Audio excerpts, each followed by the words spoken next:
Well, welcome back to my Furry Protogen 2. You know the deal. Big booba waifu Protogen. We are going to woo her on this Valentine's Day. Whatever that means. And we're just gonna see where this story takes us today, because we met Xena. Xena, you know, maybe she could be our Valentine too. I don't know. Maybe I could have two Valentines. That'd be good. But we're gonna go ahead and move on with the story. Thank you so much for being here. Thank you for watching. If you do like these videos, leave a like. And actually, I wanted to try this out a while back. I heard that if I say subscribe, that the subscribe button under the video will glow with like a rainbow rim. If you guys could like confirm that when I say subscribe to the channel, like does it turn rainbow? I actually don't know. Subscribe to the channel. If you like these videos, subscribe.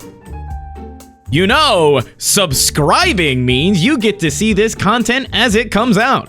If you want to see more Juno, subscribe! Did it do it? Did it work? I don't know. Let me know in the comments below. All right, so in the last episode, we had just met with Xena. Xena gave Juno some power armor, and we were kind of wondering why we didn't get any power armor, and it kind of left this little, like, sort of bad feeling, bad vibes. Judging by the fact that Juno sent signals to the planet and received no response, we knew in advance that the planet was either uninhabited or the creatures living on it had not yet reached the level of development to be able to receive and send signals into space. As we approached the planet, I felt a mixture of impatience, excitement, and anxiety. I wanted so desperately for us to find something, anything, to give even a hint as soon as possible. So much time without any progress had done wicked things to my psyche, and the only two things that could distract me were spending time with Juno and training. I spent most of my free time at the gym, the rest of which I spent sleeping, showering, eating, playing games with, and having fun with Juno. Juno grumbled every now and then that too much training wasn't good for me, but I had thought otherwise. My body was getting stronger, I could feel my muscles growing and hardening, and that gave me even more motivation to push further. Once again, exhausted in front of the punching bag in the gym, I sat on the floor wiping the sweat from my face. I couldn't help Juno in the lab, nor could I find the anomaly by myself, but I could at least do my best to protect not only myself, but also her in case of any danger. But with Juno's abilities and her new armor, I doubt she'd ever need that help. I exhaled and stared at the ceiling, trying to once again wash away my gloomy mood. It's Juno! Oh! That armor looks real good. Oh, hi. I like it. Oh shit. Wait, it's actually At that moment, the bay doors opened and Juno entered the gym. My eyes found her immediately, and I saw with surprise and undisguised admiration that she was wearing the new armor Xena had created for her. The armor looked much sturdier and heavier than the previous set. The hard black plates protected Juno's breasts and thighs, illuminated in the warm yellow hue. Yes. Can we get the rest of her covered, please? Wow! That looks impressive. Yeah, I love it too. It's so comfortable and lightweight. It's like it's not there at all. It's like you're wearing nothing at all. I'm sorry. Xena's a genius, just like I said. A smile appeared on Juno's helmet and she ran her hands over the plates, enjoying their smoothness and comfort. You look very beautiful in it. I would say, yeah, no, the battle women. I like the battle women. I smiled involuntarily, enjoying the way the armor accented Juno's sexy, strong, yet graceful figure. Okay, well, we're doing this, I guess. We're doing this. Oh, thank you. Why are you blushing? You look good. Stop to take the compliment. Let me tell you, you're beautiful. Ah! Juno's helmet reflected embarrassment. By the way, we're approaching the planet, so you can shower and pack. I guess there it is. Juno's got new armor, and she's hot. When I was done getting ready, I stood by the ship's window, admiring the glowing blue ball of light against the black canvas of space. So beautiful. Yeah, it's named 0-1221M. Not very many have explored it yet. Sometimes it felt like Juno was making up those planet names as we spoke. Judging by the atmospheric analysis, you'll be able to breathe safely there, so you won't need any extra gear. And the rifle? Since I've been on the ship, Juno has been actively training me to hone not only my strength, but also my marksmanship. However, I had not yet had the opportunity to demonstrate the results of my training in action. I'll take the rifle. I think just one will be enough for us. If there are intelligent beings out there, we'll try not to contact them. But, Raeal, it's all right. It's just an exploratory mission. It's not like we're colonizing the planet or something. Juno smiled. I still pressed my lips together unhappily, but it was pointless to argue.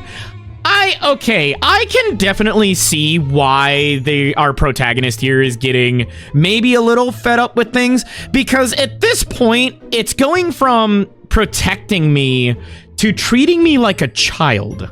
And I kind of see where he's coming from. Like, I get that Juno wants to protect me, wants to keep me safe, wants to keep me, you know, out of harm's way, but when she's doing all this training for me and she's training me to be able to handle myself for these kinds of missions, it feels a little wrong, I guess, that she would try to be protecting me. I don't know. It just feels wrong. It feels like I'm being babied. It feels like I'm being protected.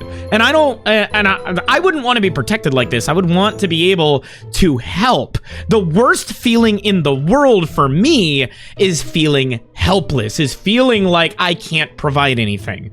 And that's definitely what I think this guy's going through right now, is he's feeling utterly useless. So I can definitely understand why he's upset at the way Juno is treating him. We got in the jet, which soon lowered us to the surface of the planet. An incredible world of green fields, fresh air, and blue sky opened up before us. The jet descended on a giant field, scaring away a herd of some outlandish, unknown to us animals. They had huge horns and a body covered in scales. Ooh. Dragons? As Juno stepped onto the ground, she looked around admiringly. Wow, look at these funny creatures! I'm a funny creature, can you look at me? I wonder what they are. I'm Raeal.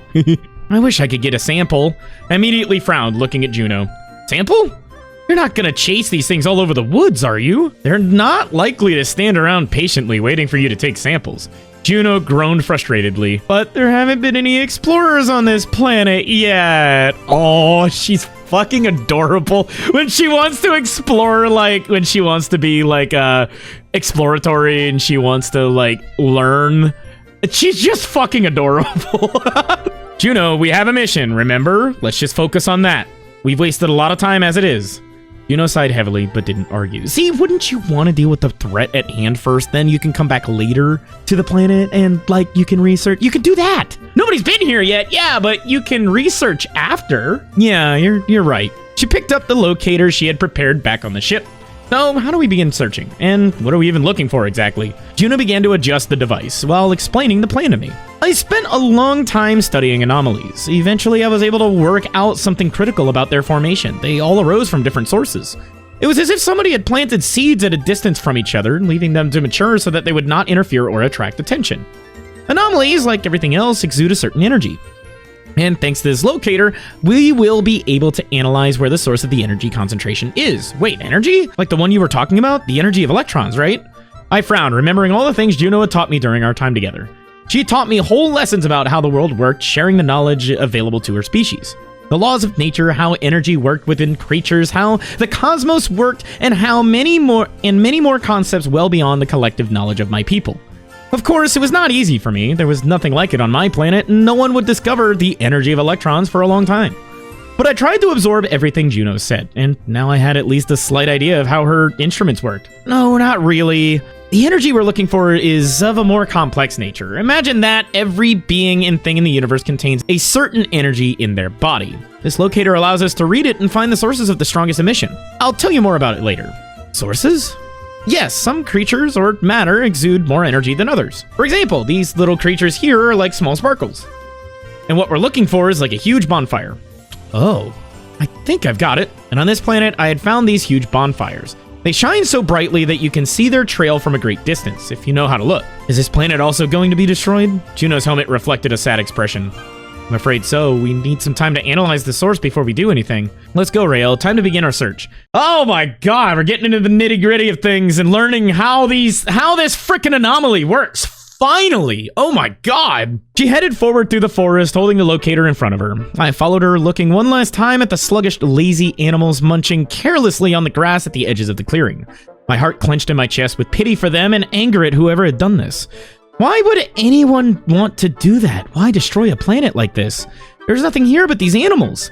What the hell was the point in all this? Frustration and indignation could be heard in my voice. I couldn't accept the fact that we probably couldn't help this place. We didn't know how to destroy the anomaly, and we could only search for its source to see how it worked. But remembering what had happened to my home, I don't know. Traveled through space for so long, I've seen different beings. They behaved differently. They had different values. Some destroyed themselves in the struggle for power, resources, and territory. Others have tried to colonize other planets and use them as a source of resources for themselves. But with the single purpose to destroy entire planets for no reason, never seen something like that before. But maybe there's an actual motive that we don't know yet. Juno sighed, walking ahead of me through thick, rich green forest. Doesn't make any sense. Some damn monster thinks he can decide which planets should live and which ones shouldn't. I'm sorry, and the fact that he's going through and destroying the ones specifically with life, I wonder why. Like, that is a really good question. Juno smiled weakly at my indignation. We're gonna do everything we can to stop it, Raeal. At least we're not sitting idly by. Can't believe this place is also going to disappear soon. It's just not fair. Look how great it is here. I sucked in a breath of fresh air, looking around. The planet looked so much like my home planet that, for a moment, I could imagine being back there. Of course, the forests were much thicker here, and the trees were taller, but so far this planet had reminded me of my home planet the most out of anywhere we'd been. Are there no sentient beings here? Juno shrugged. There might be, but we don't know yet. It's usually pretty hard to gauge if there's intelligent species on a planet if they haven't reached a certain point of development. I remember that when I first saw you, I almost gave my soul to Heavenly Mother. I remember that, but I can't make contact with an alien civilization without scaring them off. In most cases, space travelers try to avoid contact, like with the former inhabitants of the planet where Xena lives. In the past, when its inhabitants were still alive, travelers flew past them because that civilization did not know about the existence of other civilizations in the universe. They sent signals into space, but because there were constant wars on the planet, none of the passing travelers wanted to get involved in all that. First contact rules. But in general, good spacefarers try to avoid any unnecessary contact because it would affect the progression on the planet. Although there are no set in stone rules against it. Maybe if someone from outside made himself known, it would be possible to help the inhabitants to stop their conflicts and explore space. Maybe if they knew they were not alone, they would forget about wars and would start working together. Juno hummed. Well, yeah, or try to conquer not only their own territories, but other people's as well. Plus, we would have to share our technology in order to communicate with them. Considering that they were lagging behind, sharing our technology would definitely interfere with their natural progress. See, exactly, first contact. Intelligent beings, especially scientists, don't want to let an entire ecosystem destroy itself, but it cannot be avoided if the ecosystem might be dangerous to the outer world. They couldn't even get along on the planet with their own kind, so I don't think it would be so different with someone from outside. I really feel like they're talking about Earth. Like that last planet, the trash planet. A lot of you guys said it in the comments, but I really think they're talking about Earth in that situation. So we establish contact either with those who are already willing and able to engage in dialogue, or with those who cannot currently harm us and require assistance from the outside to survive, just like with your planet. But the most important rule, we don't share our knowledge and technology. We just gather information, do what needs to be done, and fly away. Often, those who have seen us are not even believed, and usually this protects the species from potential problems and damage. I was thoughtfully silent, walking with Juno through the forest. The locator led us farther and farther into the thicket. I'd like to be a researcher too. I mean, when we're done with the anomaly. Juno smiled. We'll do our best to solve it, Raeal, and then we can plan our future together. Ah! They make me so happy! I'll help you no matter what happens. Why did that make me giggle? Ah! I'm such a fucking simp! I hummed, nodding. I wish I could help you with something too in return. What do you mean? You're already helping me a lot. You may not know about science and technology yet, but you're helping me in other ways. And how exactly do I help you? Juno smiled softly and put her hand on my shoulder. You give me motivation. A reason to carry on. Oh, my heart, my heart, oh, my heart, oh, my heart, oh, my heart. Oh, that's adorable. That's so adorable. Aw, will you be my Valentine, Miss Juno? Miss Juno, so we have this custom on my planet that is called Valentine's, and it's when we spend one day with the person we love the most. And I would to say that I give you nice chocolates and roses, and I give you I get you candlelit dinner and rose petals and everything, rose bath, and would you like to be my Valentine? Please, since I met you, I'm not alone anymore. Oh my god. I love you, Raeal.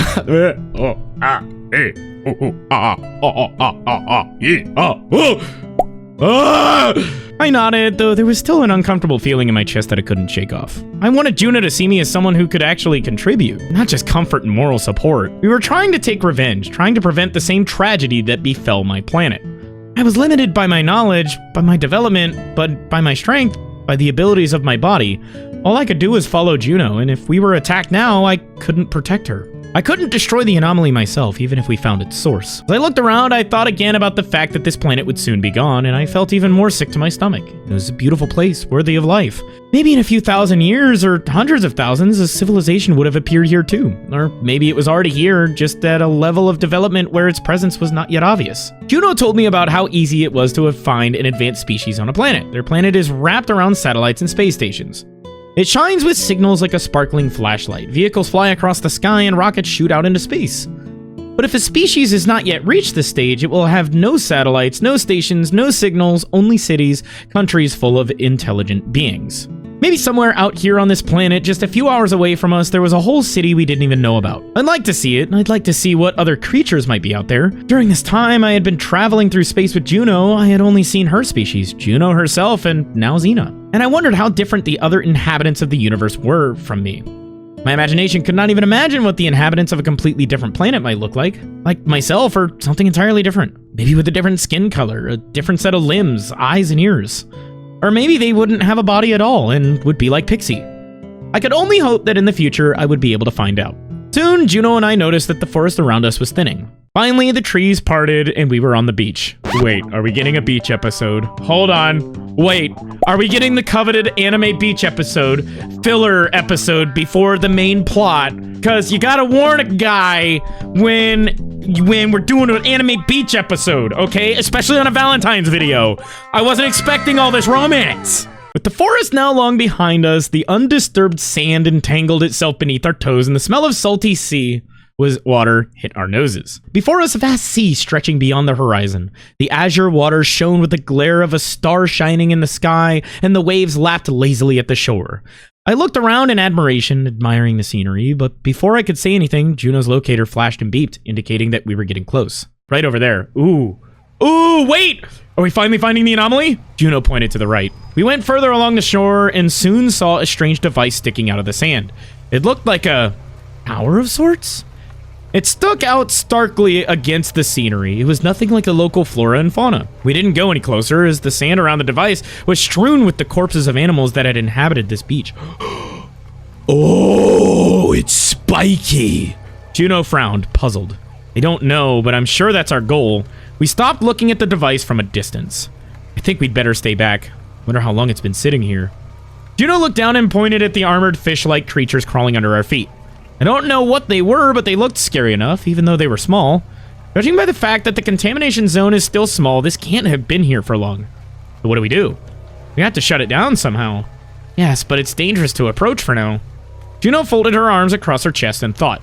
Didn't we just destroy it? Like, just throw a grenade at it and be done with it? You don't know what that's gonna do. That may release all the energy and then everything explodes. Juno shook her head. No, that's not a good idea. First of all, we need to study this thing. I'm pretty sure that's the source of the anomaly. And second, we don't know how the anomaly will behave if we destroy its vessel. We could destroy the planet and kill ourselves if the energy is let out all at once. Exactly! I frowned looking at the device, its crystals glowing with a strange purple hue. What do we do then? We can't just walk away. Of course not. Give me a moment to think of a solution. We were silent for a few moments, contemplating what to do. I'll contact Pixie. I've got research bots aboard the jet. We'll try to shut this thing down and take it back to the ship with us. You know how to shut it down? I raised an eyebrow skeptically. Juno hummed. No, but we'll at least try. This thing is obviously artificial, and since that's the case, Pixie might be able to deal with it by controlling the bot. If the bot is damaged, Pixie will be fine, but if we approach it, I'm sure we'll share the fate of the animals strewn around it. It's either, yeah, if Pixie can turn it off, it'll be fine, but if not, we're fucked. Cool. I'd rather the fine option, please, because I need to see Juno in this armor more. This is good. I nodded, staring at the glowing device while Juno contacted Pixie. Soon the jet lowered onto the shore not far from us, and Juno went inside and came back with a small robot in her hands. Let's see. Pixie, do your thing. Yes, Juno.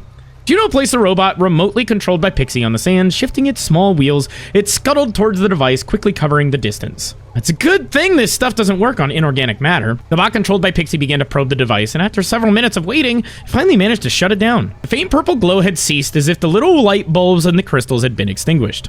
Juno and I looked at each other and stepped hesitantly toward the device. Ooh, that is phallic.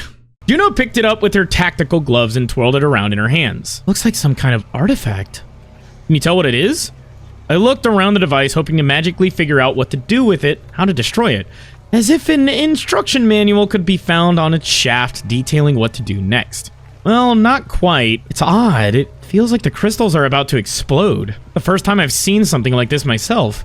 But after I do some research, I think I can figure out how it works. Juno activated the communication channel with Pixie again. Pixie, get the lab ready. We need a quick analysis. Yes, Juno. Wait, that was me. Why did I say that? We went to the jet waiting for us on the shore, and Juno took the device inside, going straight to the mini-lab. I waited outside, eyeing the halo around the hole in the sand where the device had been. When Juno came out, we were both silent for a while, looking at the animal corpses. Juno pulled out some bags and placed a few samples from the bodies inside. You think we can find the other devices that are placed here and disable them? Juno shrugged, hesitating. Theoretically, yes, it'll take some time, but we can try. There's a chance we can save this place? We disable all the devices, I mean. Juno sighed, unsure how to answer my question. I get where he's coming from, but it's unfeasible. If these are dotted around the planet, you wouldn't be able to find all of them in time, I don't think. We found this one, and it's fresh. There might be one here that's been here for a month, you know? I don't know. We won't be able to make that prediction until Pixie finishes the analysis. We don't know how long these things have been here. The process may be irreversible, but its range is still small. If we hurry up, there's a chance, right? It was a stubborn hope in my voice that didn't want to leave me. I wanted to believe. I wanted to do everything in my power to save this planet. It didn't matter if there were no sentient beings here. Everything else on this planet was living, blooming, and growing. It was a beautiful place brewing with life. My conscience wouldn't let me leave everything as it were. But I also understood that Juno was not a magician. We could only try to do what we could to improve the situation. We'll do our best, Raeal. We'll find the next device and we'll figure it out, but first we need to conduct an analysis. Why? Why wait? We can find them and shut them down right away. Doesn't work like that. If you analyze the device, it might help you pinpoint the other devices on the planet if you do a scan, you know? Like, be patient, my dude. We don't know if there's any point in shutting them down. I don't think this planet could be saved either way. You can't know that for sure. What if those few hours of wait leave this planet no chance? I'm afraid it doesn't matter anymore. Raeal, you have to understand, we don't know how this thing works. We don't know how long these devices have been here. And even if we find them now and disable them all, it won't make any difference. I sighed, realizing that it was useless to argue. Juno was right. It was necessary to get rid of the devices at once to prevent what had happened, but we couldn't do that. The thought of the time we'd wasted checking on Xena made me nervous. What if we'd arrived sooner, just a few days? Would we have caught the moment these devices were placed here? But it was too late to think about that now. The feeling that we'd missed again, that we'd lost another round, slowly appeared in my heart. Raeal, going to be okay. We've got the sample, and now we'll do what we can. Pixie will analyze it, and we'll find out exactly how it affects the planets. I understand, but I just can't sit around and wait. It feels like we're always running late. Juno nodded, understandingly, and put her hand on my shoulder, squeezing gently. The analysis shouldn't take more than a couple hours. In the meantime, let's just have a little fun. Relax. Look at this gorgeous beach! Beach episode?! Wait, the water must be warm. An encouraging smile appeared on Juno's helmet. I snorted sourly at her suggestion. Are you suggesting we just rest while this planet dies? I can't do that. I can't just sit back. I've been sitting around for too long. The frustration in my voice was obvious. I was disappointed in myself, angry at the situation, and a little angry with Juno suggesting that we could afford a vacation at a time like this. We're not gods, Raeal. We can't influence time. There's no point in rushing and blaming ourselves now. We're already doing everything we can do. It may seem like it's nothing, but in reality, we're making huge progress towards our goal. I gave you my word that I would do everything in my power to avenge your planet, and I won't take it back. Juno's words made me cool down a little. My shoulders slumped, the fervor gone from my voice. I know, Juno, it's eating me up. I mean, we're right here, right now, when this is happening, and there's nothing we can do? Juno smiled sadly and shrugged. Sometimes all you can do is accept it. Look at what a beautiful place this is. We don't know what will happen to it or how long it'll be like that. And even if everything here dies, in billions of years, it may be rebuilt again and life may be here again. For now, we can just enjoy this place and remember it. No one will know that this planet was like this, and we're the only ones who will remember it. Juno's words made sense. I looked at the shore, at the blue water, at the landscape unfolding before us. Indeed, this planet was in a remote corner of the universe that few had ever charted. And now, if it were to disappear forever, it would only remain in our memories, just like my planet, of which I'm the last surviving inhabitant. You're right. We should probably relax a little if there's nothing else we can do. Juno smiled and nodded. Great! I'm gonna throw these samples on the jet, run some tests to make sure this water is safe, and then I'll change to my new swimsuit. Swimsuit, you say? Wait, we're getting... Whoa, hold on. Wait, give me 1 second. You said swimsuit? You said swimsuit? I get to see Juno swimsuit? Okay, Huh? Oh, Juno swimsuit? Juno hurried to the jet, and I remained standing on the warm sand, listening to the sound of the waves, the whisper of the wind, the rustling of the leaves on the huge trees. I kicked the shoes off of my feet and got rid of my outerwear, remaining in just my underwear. Ah! Oh! Yes! Yes, yes, yes, yes, yes, yes! Ah! You're beautiful! Oh my fucking god! It's the Juno Beach episode! Hey, do you need help running suntan lotion on your skin? Oh my god! Soon Juno emerged from the jet, dressed in a blue swimsuit without any armor. I looked at her with admiration and we headed for the water. I looked at her more than admiration. Oh my god! Juno took her inflatable ring and threw it into the azure water. I stepped into the water just after her. There were rocks at the bottom, tiny colorful fish swimming, and aquatic plants flowing in waves. At that moment, all the worries in my mind faded and I forgot about the mission and just dove into the water. After some swimming, we went ashore and Juno suggested we try some of the local fruits hanging from the trees. This idea seemed dubious to me. After all, we didn't know what kind of fruits these were, but to reassure me, Juno did some quick tests and made sure they weren't poisonous.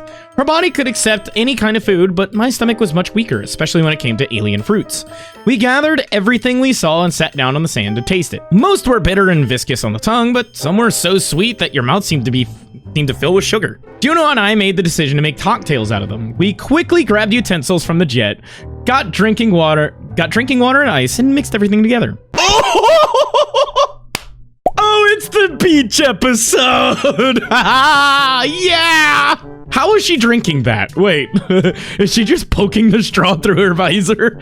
While I sat on the shore savoring the taste, Juno went back into the water and was now sitting on her floaty and sipping the cocktail. Juno drifted on the waves, swaying and dangling her legs. A question popped into my mind and I shouted my thoughts at Juno. What if there are some sea monsters living here? Juno laughed upon hearing my question. I guess we won't know until we see them.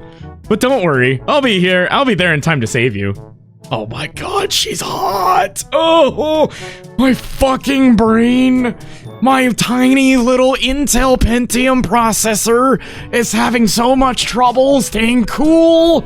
Ah, you're beautiful. Dude, all I wanted was a Juno Beach episode, and we got a Juno Beach episode. This is like the quintessential episode in anime, where the protagonist and the group goes and does a beach episode. Frickin', this is all I wanted. This is great. I love this. And it's my own private beach episode. Let's go. Just turning around to ask Juno, hey, do you need somebody to rub some suntan lotion on your back? I know a guy. That guy is me. I jumped into the water and approached her. And who will save you from it? I'm not a fast swimmer. You already know that. I was just joking, Raeal. There are no monsters here. Why are you so certain? Anything that big doesn't swim close to the shore. There's no room for them to spread out. It's too shallow. But in depths where no light can be seen, Juno was mysteriously silent and grinned. I shuddered, staring out at the water far below the horizon. On my planet, there were all sorts of legends about sea monsters. Of course, I'd never seen them. I'd never spent much time near large bodies of water to begin with. But those stories, they always gave me goosebumps. You can't really see what's under the surface. Thalassophobia, the greatest. Well, most intelligent species have some kind of stories about sea monsters. It's a manifestation of people's fear of the unknown. By the way, what were your tribe's sea monster tales? I grinned, shrugging my shoulders. Well, let me think about it. It was a story about how Heavenly Mother cursed a guy who liked to steal fruit from her garden. According to legend, this garden was somewhere in the center of our world. The entrance to it was open to everyone. Nobody was forbidden to go there and admire the beauty and eat the fruits and berries of which the Heavenly Mother had gifted us. She was kind and generous, but only if people were honest and open with her. This meant that they had to treat the garden with respect and never take anything out of there, not even a bug or a leaf. But one fellow, his name was Curse, was dishonest and used to steal the fruits from that sacred Cheetah tree from the garden. They were delectable, unlike anything that could be found on the outside, and because of that, Curse decided to take them to sell. The Heavenly Mother knew what he was doing, for she watched everyone tirelessly and knew everything about every soul. But she did not say anything to Curse, hoping that he would come to her and apologize for his insolence.